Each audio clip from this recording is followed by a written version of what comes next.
Chapter 1, The Unraveling. I always believed in the sanctity of my marriage with Emily. We had built a life together, filled with laughter and love, or so I thought. We shared everything, dreams, fears, and the chaos of raising our 2 children.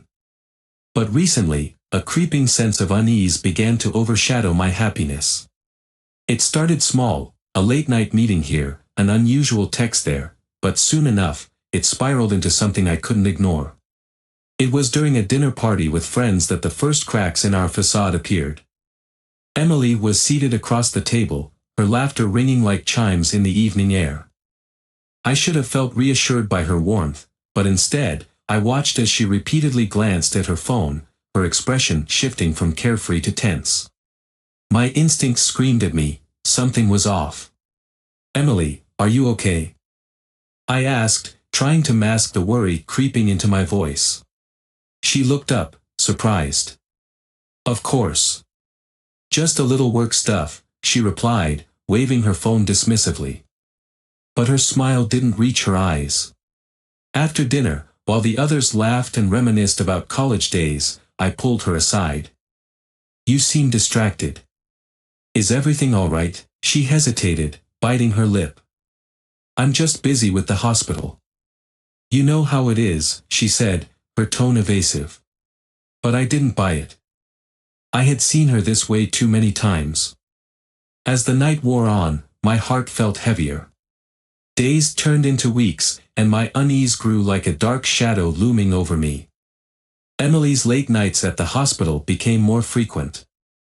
It was always the same excuse, a project that needed her attention or an emergency that only she could handle. The trust we once shared was crumbling. One evening, after the kids were asleep, I decided to confront her again. "Emily, can we talk? You've been working so much lately, and I'm starting to feel like there's more going on than just work," I said, my voice steady but my heart racing. She turned, her eyes narrowing slightly. "John, I promise it's just work." "You're being paranoid," she shot back, a defensive edge in her voice. "Am I?" "Because it feels like you're hiding something from me," I pressed, my frustration bubbling to the surface. She sighed, running a hand through her hair.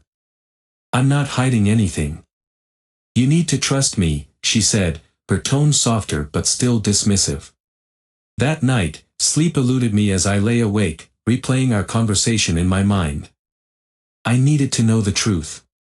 So, I made a decision that felt both desperate and necessary. I would hack into her devices.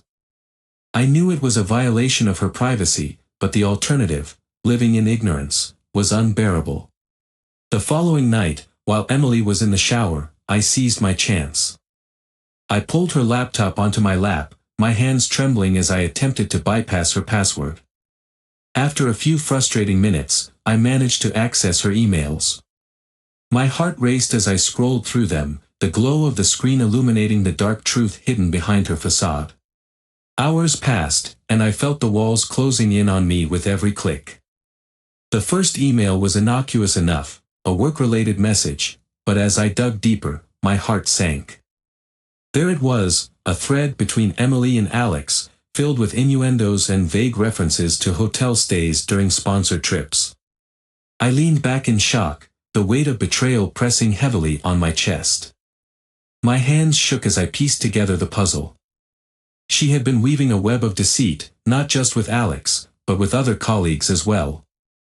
A pattern emerged, extramarital affairs hidden behind the guise of work obligations. Each revelation was like a dagger, twisting deeper into my heart. I closed the laptop, feeling nauseous. The love I had for Emily morphed into a churning anger, and I could no longer deny the truth. She was manipulating our friends, exploiting relationships to hide her infidelity, and I had to confront her. As I paced the darkened living room, my mind raced with thoughts of revenge. I needed evidence, a way to ensure that she and her lover faced the consequences of their actions. I could no longer be the oblivious husband, I had to fight back. The morning sun spilled through the curtains, casting stripes of light across the living room. I stared blankly at the coffee table, my mind racing with the revelations from my late-night discovery. Emily was still asleep, blissfully unaware of the storm brewing beneath our roof. The weight of her betrayal hung heavily over me, suffocating the remnants of trust one once had. I needed answers, and I was done playing nice. My fingers trembled as I dialed Sarah's number, Emily's associate and a key player in this treacherous game. I had seen her on more than one occasion laughing with Emily, their camaraderie obvious. If anyone could provide insight into the extent of Emily's deception, it was her. "Hey, Sarah. It's John," I said when she answered, trying to keep my voice steady despite the dread pooling in my stomach. "Can we meet? It's important." "Sure, John." "Is everything all right?" she asked, concern creeping into her voice. "No. I need to talk about Emily. Can you meet at the cafe around the corner?" "Okay. I'll be there in 20, she replied, her tone shifting to one of caution. I could sense her worry, but I needed her to understand the gravity of the situation. When I arrived at the cafe, I spotted Sarah sitting at a corner table, her fingers nervously tapping on her phone. As I approached, her expression shifted from concern to a guarded look, a mix of anxiety and fear. I slid into the seat across from her, the weight of what I had to say pressing down on me. "John, what's going on?" she asked, her voice low. I leaned in, my eyes locked on hers. "I know about Emily and Alex. I found the emails, Sarah. The hotel bookings, the late-night calls, everything. She's been using you and others to cover her tracks. I need you to tell me the truth." Sarah's face paled as she glanced around the cafe, ensuring no one was listening. "John, I had no idea she was that serious with Alex. I thought they were just friends," she stammered, her unease evident. "She never mentioned anything to me, friends." "It's more than that," I replied, frustration lacing my words. "She's been manipulating everyone around her. I need to know how deep this goes. Look, I can ask around. There might be more people involved, but if she finds out I'm talking to you," Sarah hesitated, biting her lip. "I don't want to get caught in the middle of this." I leaned back, taking a deep breath to steady myself. "You're already in the middle of it, Sarah. You're her accomplice whether you realize it or not. I just want the truth. Can you help me?" Okay. I'll see what I can find out," she finally agreed, her voice barely above a whisper. As I left the cafe, the cold air hit me like a splash of ice water. The confrontation with Sarah had only solidified my resolve. I was done sitting in the shadows while Emily orchestrated her life of deceit. I needed to protect myself and our children from the fallout. That evening, I returned home to find Emily bustling around the kitchen, her back to me as she hummed a tune. My heart raced as I prepared for the confrontation I had been dreading. The facade of a happy marriage felt like a cruel joke. I cleared my throat, trying to suppress the storm of emotions swirling within me. "Emily, can we talk?" I said, my voice steady but strained. She turned, her smile fading as she sensed the tension. "Sure, what's up?" "I know you've been lying to me," I stated, my gaze locking onto hers.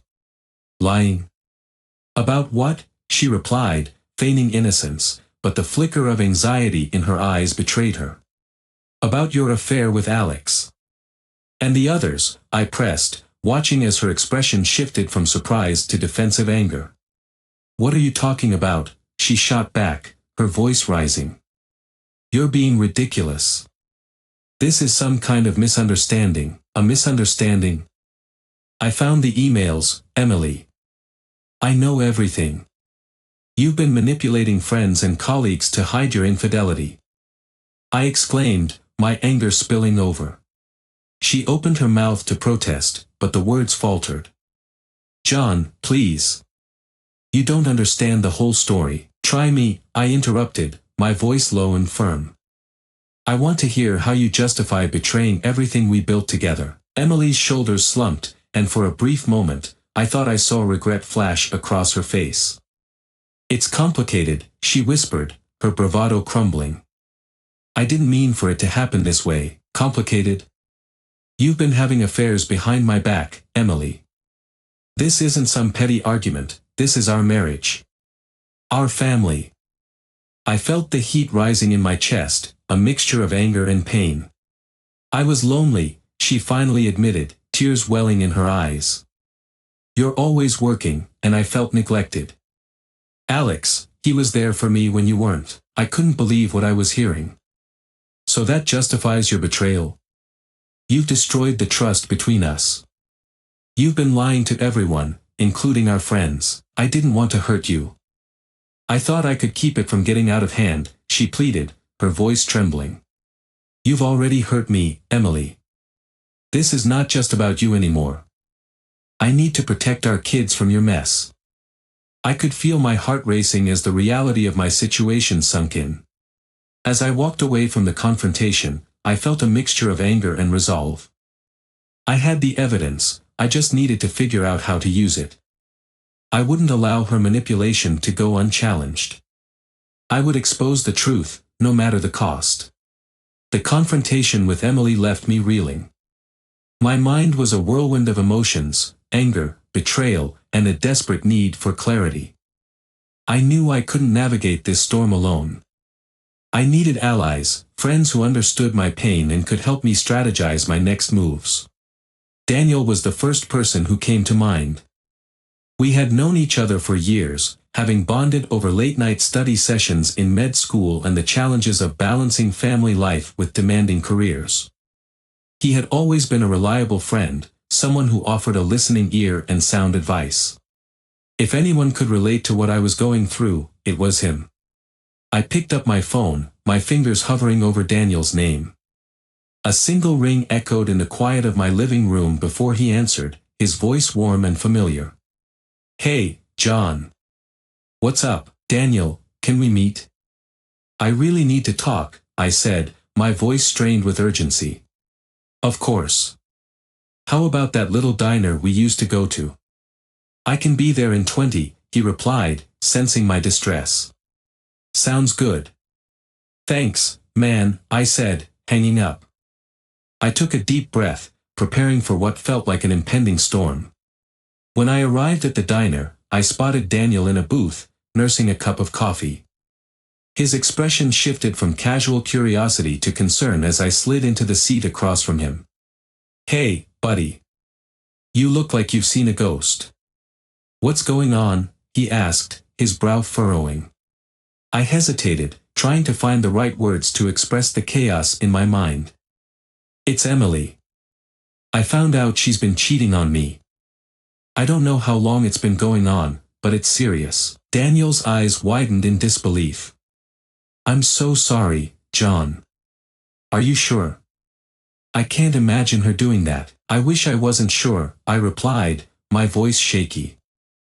I've seen the emails, Daniel. She's been manipulating our friends and colleagues to cover her tracks. I feel like I'm living in a nightmare. He leaned back, processing what I had just revealed. Have you confronted her about it? I did, I admitted, anger flaring as I recalled the confrontation. She made excuses and tried to justify her actions, but I can't just let this go. I need to do something. Daniel leaned in, concern etched on his face. What do you want to do? Do you have a plan? I want to expose her, make sure she faces the consequences of her actions. I can't let her continue this charade, I declared, my resolve hardening. That's a big step, man. But you're right, she can't get away with this. Do you have any proof? You mentioned emails. Yeah, I have everything documented. I've been gathering evidence, I said, a flicker of hope igniting within me. But I need someone I can trust, someone who can help me navigate this. I'm in. You can count on me, Daniel said firmly. We can come up with a strategy to protect your kids and make sure Emily's actions don't go unpunished. Thank you, I said, feeling a weight lift off my shoulders. I know this isn't easy for you. I don't know how to handle this yet. Let's take it one step at a time. We'll figure it out together, he reassured me, his expression serious but supportive. Over the next few days, we met frequently, poring over the evidence I had collected and discussing possible legal actions. Each meeting reinforced my determination to hold Emily accountable for her betrayal. One evening, while going through the emails again, I noticed something disturbing. "Daniel, look at this," I said, pointing to an email chain where Emily had encouraged Alex to keep their affair a secret. "She's not just cheating, she's actively plotting to deceive everyone around her." "This is worse than I thought." Daniel shook his head, anger flashing in his eyes. "This is manipulative on a whole different level. We can't let her get away with this." As our strategy solidified, I found myself more resolved than ever. I wanted to ensure my children would be protected from the fallout of Emily's actions. It was not just about revenge, it was about standing up for what was right. "John, have you considered talking to a lawyer? You'll need to know your rights if you plan to go through with this," Daniel suggested one evening. "I haven't yet, but it's a good idea. I need to understand what I'm up against," I replied, my thoughts racing. "If this goes to court, I want to be prepared. Let's do it together. We can find someone reputable." "You don't have to face this alone," Daniel said, his commitment unwavering. I nodded, gratitude swelling in my chest. With Daniel by my side, I felt fortified. I would face Emily in her web of deceit head-on, armed with the truth and the support of a loyal friend. As I drove home that night, the horizon painted in hues of orange and purple, I felt a renewed sense of purpose. I was no longer the passive victim in this scenario. I was ready to fight back, not just for myself but for our children. The days following my meetings with Daniel blurred together. I found myself trapped in a liminal space, a place of uncertainty between the painful truth I had unearthed and the impending confrontation that loomed ahead. Emily was blissfully unaware of the plans brewing beneath the surface, and I needed to keep my composure until the moment was right. Every morning, I forced myself to engage in our usual routine, presenting a facade of normalcy for the sake of our children. I would help them with breakfast, smile at their laughter, and even share in their excitement as we prepared for the weekend family outing. Yet beneath the surface, a tempest of anger and betrayal churned, waiting for the opportune moment to break free. One Saturday morning, as we gathered in the living room, I caught Emily watching me. Her eyes held a mix of concern and confusion, perhaps sensing the distance that had grown between us. "John, are you okay? You've seemed a bit off lately," she asked, tilting her head in a way that used to melt my heart but now felt invasive. "Yeah, I'm fine," I replied, forcing a smile. "Just a little tired from work." "Work? You're always tired," she laughed, but there was an edge to her tone. "Are you sure everything is all right? You can talk to me, you know." I met her gaze, momentarily overwhelmed by memories of happier times. "Really, Em? I'm just busy," I said, diverting my eyes to the children, who were blissfully unaware of the chaos brewing in the background. Later that afternoon, as I helped Lily with her homework, I overheard Emily on the phone, her voice low and conspiratorial. I strained to catch the words, my heart racing. "I promise I won't let him find out." "I'm handling it," she said, her tone laced with urgency. My blood ran cold as I recognized the deceptive rhythm of her speech. She was still playing the game, still spinning her web of lies. "What's wrong, Dad?" Lily's innocent voice broke through my thoughts. She looked up at me with wide eyes, concern etched on her young face. "Nothing, sweetheart. Just thinking about some things," I said, forcing a reassuring smile. "Let's focus on your math, okay?" As we continued with her homework, I felt a familiar anger simmering within me, fueled by the betrayal I had yet to fully confront. Later that evening, while Emily prepared dinner, I decided to reach out to Daniel for support. I sent him a quick text, "Can we talk tonight?